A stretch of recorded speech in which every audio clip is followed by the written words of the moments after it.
तर मी कांचन आणि आयुष्यात काहीतरी चेंज हवा असतो म्हणून माझी शिफ्ट चेंज झाली आहे.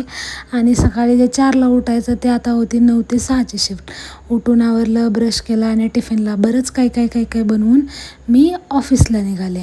मनात तसं वेगळंच काहीसं सुरू झालं, कारण खूपच दिवसांनी मी काहीतरी वेगळी शिफ्ट करणार होती. प्लस एकटं जायचं, बस कधी येते आहे, कुठे येते आहे, टाईमला येते आहे का, तो घेतो आहे की नाही, असं खूप साऱ्या गोष्टी करून ऑफिसला आपलं 12 तासाचं काम केलं. किटकिट करून संध्याकाळी मी घरी आले.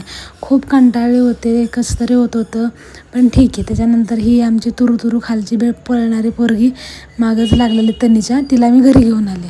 आल्यावर एक आपला प्रोटीन शेकसारखा एक लाडू, शेंगदाण्याचा लाडू खाल्ला आणि खूप जाम असं डोकं जाम झालं होतं, मे बी एसीनं, त्याच्यामुळं मग झोपून गेले. ह्या दोन्ही प्रंभांनी स्वयंपाक बनवला. आज आमचा शेवटचा आमरस आणि पुरीचा बेत होता, कारण आमच्या बसले आंबे संपले फायनली आमच्या बसले.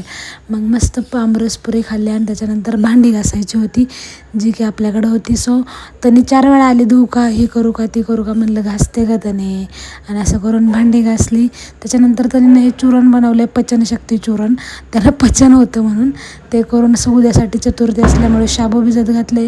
ह्या बाकीच्या आपले चिया सीड्स, मनुके, बदाम भिजत घातले आणि मग त्याच्यानंतर डोक्याला थोडीशी मालिश करून मी जाणार आहे झोपी.